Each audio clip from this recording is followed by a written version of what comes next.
সুপ্রিয় চাষি ভাইয়েরা, নেত্রকোনা জেলার আটপাড়া উপজেলার সনুই গ্রামের প্রান্তিক চাষি মাওলানা সাইফুল ইসলাম ভাই। তিন ভাইয়ের পরিবারের তিনজনে আলেম।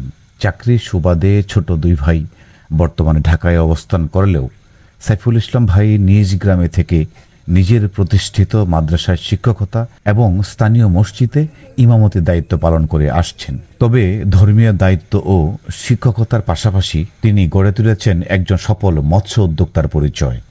ইউটিউবে বিভিন্ন সফল চাষিদের কার্যক্রম দেখে অনুপ্রাণিত হয়ে তিনি বাড়ির আঙিনায় দুটি পুকুরে উচ্চ ঘনত্বে চাষ শুরু করেন। মাত্র 20 শতক একটি পুকুরে রেণু থেকে শিং মাছ উৎপাদন করে গত মাসে প্রায় 225 মণ শিং মাছ বিক্রি করে এলাকায় ব্যাপক সাড়া ফেলেছেন। সেই হারভেস্টের প্রতিবেদন আপনারা ইতিমধ্যে আমাদের চ্যানেলে দেখেছেন। আর আজ আমরা উপস্থিত হয়েছি তার আরেকটি পুকুরে। প্রায় 70 শতকের এই পুকুরে তিনি গুলশা মাছ চাষ করেছিলেন, যা আজ হারভেস্ট করা হচ্ছে। শুধু নিজের সফলতাই নয়, আশেপাশের মসজিদ মাদ্রাসার শিক্ষক, ইমাম, মুয়াজ্জেম এবং নতুন উদ্যোক্তাদেরও তিনি নিয়মিত পরামর্শ ও প্রশিক্ষণ দিয়ে সহযোগিতা করে আসছেন। চলুন সরাসরি হারভেস্ট মাঠে গিয়ে তার কাছ থেকে বিস্তারিত শুনি। আজকে যে মাছটা বিক্রি হচ্ছে গুলশা, এটা আপনি কি দর বিক্রি করেছেন? এটা 45টায় 19,300 টাকা। 45 কেজি 19,300। ব্যাপারী তো বাসার ভাই। জি, বাসর ভাই। আচ্ছা, আলহামদুলিল্লাহ। আজকে কত মন দিবেন? আজকে 30 মণ টাকা। 30 মন টাকা। আপনার ওই পুকুরটা কত শতক? এটা হলো 70 শতক। আপনার এখানে টোটাল কত হাজার পোনা দিয়েছিলেন? এখানে 1,70,000। 1,70,000 গুলশাটা আপনি কয় মাসে এই পর্যন্ত নিয়ে এটা এসেছেন? 1 বছর। আমার এক সিংহ বছর? 1 বছর, এটার 1 বছর। 1 বছর সময় লেগেছে? 1 বছর। গুলশাটা কোনো আলাদা খাবারের হিসাব আছে আপনার? আলাদা খাবারের একুরেট হিসাব নাই, তবে আমার ধারণা 4 থেকে 4.5 টন ওটার ভিতরে হয়তো। গুলশাটা 4 থেকে 4.5 টন খাবার হইতে পারে। জি। তো ধরেন ধরলাম আমি 4.5 টন। 4.5 টন খাবারে আপনার কত মন গুলশা হইতে পারে? আমার অনুমান 70 থেকে 80। 4.5 টন খাবার মানে আপনার 112 মন। 112। 112 মন খাবারে আপনার মাছ 60 থেকে 70 হইতে পারে, এর বেশি হওয়ার কথা যদি আপনার হিসাবটা ঠিক থাকে। জি জি। আর যেহেতু আপনি শিং পেয়েছেন 225 মন, তো শিঙে এবং গুলশাই মিলিয়ে খাবার কত টন ছিল আপনার? 15 টন। 15 টন। 15 ইতিমধ্যে শিং কিন্তু আপনি 225 মন পেয়ে গেলেন। পেয়ে গেছি। জি। তাহলে এখন আপনার গুলশা টাকাটা হচ্ছে 70 থেকে 80 মন। 70 থেকে 80। তো দেখা যাক ইনশাল্লাহ। আজকে তো প্রথম বিক্রি, জি তাই না? জি। আপনার পুকুরটা গভীরতা কতটুকু? গভীরতা 6 ফুট। 6 ফিট। এরোটো ছিল? এরোটা ছিল। আপনার এরোটোর কি আপনার কিরকম অক্সিজেনের কিরকম ঘাটতি হয়েছে? অক্সিজেনের যথেষ্ট পরিমাণ ঘাটতি হয়েছে। তাই না? ঘাটতি হয়েছে। আমি যদি আগামীতে চাষে যাই, তবে শুধু এরোরেটরের উপর নির্ভর করব না, আমার জেনারেটর থাকতে হবে। হবে। আপনার গুলশা এবং পাবদা দুইটা মাছ চাষ করতে গেলে জেনারেটর রাখা উচিত। কারণ কি, যখন আপনার অক্সিজেনটা ঘাটতি হয় তখন কিন্তু আবহাওয়াটা খারাপ থাকে, আর আবহাওয়াটা খারাপ থাকলে বিদ্যুৎ থাকে না। জি। হ্যাঁ, এই সময়টার মধ্যে কিন্তু বিদ্যুৎটা চলে যায়, আর তখনই মাছটা অক্সিজেনের ঘাটতি হয়। এই জন্য আপনার গুলশা এবং পাবদা চাষে পাশাপাশি বিদ্যুতের পাশাপাশি অবশ্যই জেনারেটর প্রয়োজন। হাইট এবং কোয়ালিটি দুইটা মিলিয়ে খাওয়ালেন আপনি না? দুইটা ছিল। হাইটটা কত টন ছিল? হাইটটা আমার সর্বমোট হয়তো 5 টন। 5 টন। আর দুটোটা মিলে বাকি 10 টনেই প্রায় 10 কোয়ালিটি কোয়ালিটি। না? এখন যে পুকুরটাতে আপনার সিংহের হারভেস্ট করলেন, জি, 225 মণ পাইলেন, জি, ওই পুকুরটাতে এখন বর্তমানে কি আছে? এখন এটাতে রেনু আছে। প্রোডাকশন আসছে আলহামদুলিল্লাহ। মানে প্রোডাকশন মানে একেবারেই আমি আশা করতে যে 6-7 লাখ সিং হবে। তাই না? জি। মাদ্রাসা শিক্ষকতা এবং মসজিদের ইমামতির পাশাপাশি আপনি যে মাছ চাষটা করছেন, জি, আপনার কাছে কেমন ফিল হয়? আমি যখন শিক্ষকতা, জি, তখন আলহামদুলিল্লাহ আমি এই বিদেশি সংস্থায় চাকরি করেছি 5 বছর। জি। ইন্টারন্যাশনাল, এটা একটা সংস্থা ছিল। আলহামদুলিল্লাহ ওখানে আমি 3 জেলার ডিরেক্টর ছিলাম। নেত্রকোনা, ময়মনসিংহ, শেরপুর, আমি 3 জেলার ডিরেক্টর ছিলাম। ওখানে আলহামদুলিল্লাহ সফল। আমি মেঘনা গ্রুপে চাকরি করছি আলহামদুলিল্লাহ এই প্রায় 18 বছর। সেখানেও আলহামদুলিল্লাহ অনেক সুনামের সাথে, সফলতার সাথে আমি খেদমত করে আসছি। জি।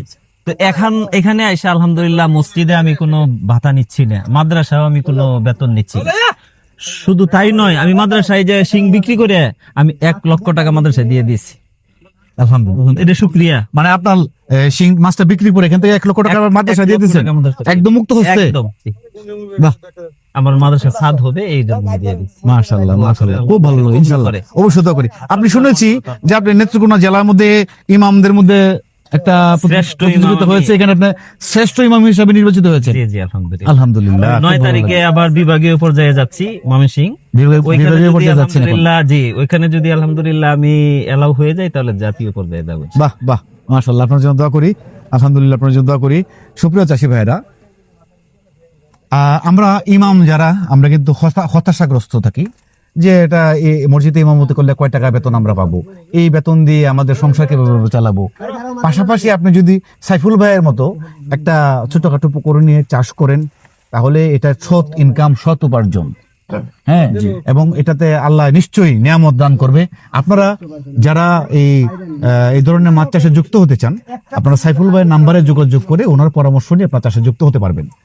সাইফুল ভাই, জি ভাই। গত ভিডিওতে আপনি বলেছিলেন যে সারা বাংলাদেশে যারা ইমামতি করেন আমার মতো, তারা যদি কোনো এরকম মাছ চাষে যুক্ত হতে চায়, আমি সহযোগিতা করব। আপনার ভিডিওটা ছাড়ার পরে আপনি কতটুকু সাড়া পেয়েছেন? অনেক অনেক ভাই, আমি আসলে তো একটু ব্যস্ত, মাদ্রাসা মসজিদ, আমার এই ফিশারিতে সময় দিতে হয়, আবার আমার গরু আছে, ছাগল আছে, বৃদ্ধ মা বাবা আছে, আমি কিন্তু তাদেরকে পুরা সময় দিতে পারি না।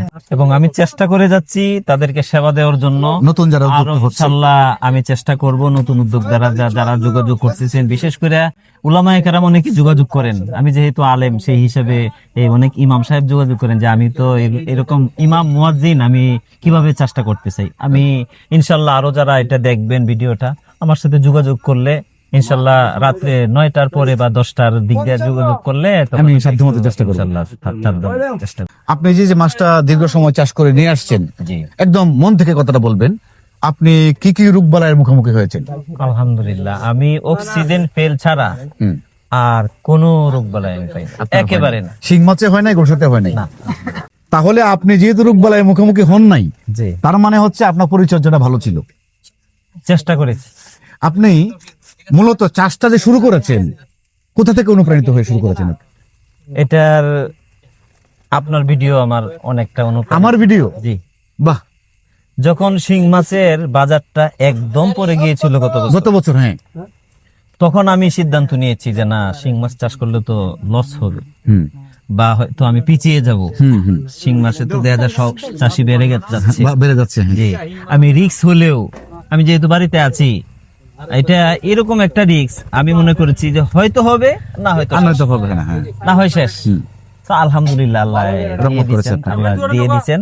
এবং আমিও চেষ্টা করে যাচ্ছি মসজিদ মাদ্রাসার খেদমতের জন্য, এলাকার শিশুদেরকে কোরআন শিক্ষা দেওয়ার জন্য আমি চেষ্টা করে যাচ্ছি। দোয়া করবেন আল্লাহ যাতে আমাদের এই প্রতিষ্ঠানটাকে আল্লাহ কবুল করেন। ইনশাল্লাহ ইনশাল্লাহ। এখন কথা হচ্ছে, আপনি যে এই যে গোলসাটায় পরিচর্যা করে নিয়ে আসছেন, জি, আপনার রুটিনটা আপনি একটু বলবেন যে কি কি রুটিনটা ছিল আপনার? আমি রুটিনটা কিন্তু গত ভিডিও তো বলেছিলাম, আমি রুটিনটাকে একেবারেই 100% আমি কিভাবে আপনি ফলো আপ করেছেন? আমি এটা তো চুন লবণ দিয়েছি, তারপরে আপনার জীবাণুনাশক, লবণ আর জীবাণুনাশক একসাথে ব্যবহার করতেন? একসাথে একত্রে ছিল। লবণ জীবাণুনাশক দেওয়ার পরে তারপরে আপনার ওই উকুননাশক, পরজীবীটা। উকুননাশক কোনটা আপনি করতেন? উকুননাশক আমি এই বারকিলবেট। জি, বারকিলবেটটা তো এসকেপের না? এসকেপের বারকিল। আর ক্লিনটা হচ্ছে ফিশ প্যাকেট। আর কি বললেন? টার্মিনেটটা হচ্ছে আপনার আলটিমেট বিডি। জি, হ্যাঁ, বুঝতে পেরেছি। তো এই তিনটা আপনি ঘুরায় ফিরায় ব্যবহার করতেন?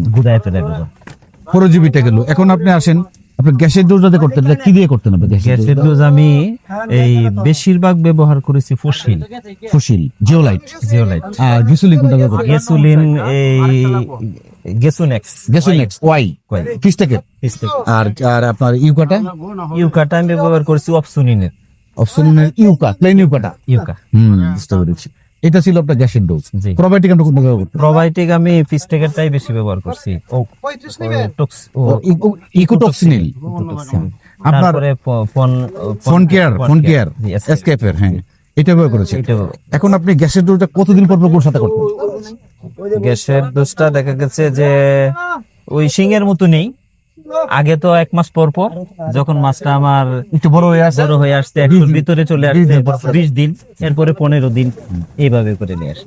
আর আপনার প্রোবায়োটিকটা সেম, সেম পরজীবীটাও সেম সেম। সেম রুটিন ছিল। পানিটা আপনি কি পরিমাণে পরিবর্তন করতেন? পানি প্রতিদিন আমি 3 ঘন্টা থেকে 4 ঘন্টা পানি দিই। কন্টিনিউ 3-4 ঘন্টা পানি দিতেন আপনার পুকুরে। আপনার বোরিংটা কত ইঞ্চি? বোরিংটা আপনার 2 ইঞ্চি। 2 ইঞ্চি বোরিং। 2 ইঞ্চি বোরিং দিয়ে আপনি কন্টিনিউ প্রতিদিনই আপনার 3-4 ঘন্টা পানি দিতেন। এই ছিল আপনার পানির রুটিন। জি। এখন এরোটোটা যে আপনি চালাইতেন, এটা কিভাবে চালাইতেন? এটা আমি অনেক সময় দেখা গেছে যে রাত্রে 12টা থেকে নিয়ে একবারে সকাল পর্যন্ত। জি। আবার আবহাওয়ার উপর নির্ভর। জি জি। আগে তো প্রথমে আপনার রাত্রে 3টা থেকে নিয়ে এই সকাল পর্যন্ত চালাইতাম, কিন্তু যখন মাছ বড় হয়ে গেছে তখন আপনার এই সময় বেশি নিতে হয়েছে। তখন এশারের পর থেকে, অর্থাৎ 11টা থেকে নিয়ে সকাল পর্যন্ত। বাসার ভাই, জি ভাই। আপনি কি শুধু গোলসাটা কিনছেন নাকি সাথে পাবদা নিচ্ছেন? না, গুলশা, পাবদা, ট্যাংরা, মাগুর মাছ। গোলসা, পাবদা, ট্যাংরা এবং মাগুর মাছ। মাগুর মাছ। আমি একটা বিষয় আপনার কাছে জানতে চাইবো, সেটা হলো বলেন ভাইজান। বাংলাদেশে বিভিন্ন জেলাতে 44 কেজি, 46 কেজি, 42 কেজি, 43 কেজিতে মন কিন্তু বিক্রি হচ্ছে। শুধুমাত্র আমাদের বৃহত্তর ময়মনসিংহেই 41 কেজিতে মন বিক্রি হয়। এখন যারা 44 কেজিতে মন কিনছে, তারা কি দাম বেশি দিচ্ছে? না, বেশি দিচ্ছে না। আপনি কি তথ্যটা জানেন? জানি। মানে সঠিক তথ্যটা আপনার জানা আছে? বেশি দিচ্ছে না দাম, বেশি দিচ্ছে না, শুধু মাপে বেশি নিচ্ছে। আপনি বেশি নিচ্ছে। এরপরে একটা কারণ আছে জি, এটার পিছনে। হ্যাঁ বলেন। ওই যারা দেখা গেছে যে এলাকা 44-43 দিচ্ছে, সে এলাকার নিয়ম কারণ হিসাবে আর যে রাস্তা দূরত্ব সবকিছু মিলে তাদের মাছ আর আমাদের ময়মনসিংহ জেলা, নেত্রকোনা জেলা মাছের মধ্যে পার্থক্য আছে। এখন আমার কথাটা হচ্ছে এটা না, না, এটা না বলছেন যে আপনি এটা না, না না ভাইজান শোনেন, আপনি বলছেন যে দূরত্বের বিষয় আছে। দূরত্বর বিষয় আছে, আপনি ঢাকা মাছের তো- মধ্যে পার্থক্য না, আছে। ঢাকা তো রাজধানী। রাজধানী। হ্যাঁ, মাছের মধ্যে পার্থক্য আছে। আমার কথা হলো, আপনার মাছের যদি কোয়ালিটি ভালো না হয়, দাম কম দিবেন, তাই না? আপনার দূরত্ব যদি বেশি হয়, দাম কম দিবেন। আমরা যেখানে মাছ নিই বা যে আড়ত গুলাতে বেশি, তারার মাছও কিন্তু যা, আমার কথাটা তারার হচ্ছে, মাছ যে ঝা, জি। তাদের মাছ আর আমাদের মাছ অনেক পার্থক্য। আমাদের মাছ সৌন্দর্য, তাদের মাছ দেখা গেছে, হ্যাঁ হ্যাঁ, তাদের ঠিক আছে। মাছ দেখা গেছে হাতে ধরলে নরম, হ্যাঁ, বুঝতে পারছি তাদের আপনার মাছ কথাটা। পড়ে যাচ্ছে। কিন্তু আমার কথাটা হচ্ছে, আপনি মাছ ভালো না, দাম কম দিবেন, কিন্তু মাপে আপনি 4 কেজি বেশি নিবেন কেন? এটা কোন- একদিক দিয়ে এটা পেলেন না। মা দাম যখন দেখা গেছে, এই যখন আপনি ভিডিওটা করছেন, জি। বলছেন যে 45টা কেজির মাছ দেখা গেছে 19,300 টাকা। হুম, এখন তারা দাম কিন্তু দেখা গেছে কম, যে কামালবার ভিডিও দেখলাম 19,300 টাকা, তা আমরা কি কম দিবেন কেন? ঠিক কথা ঠিক।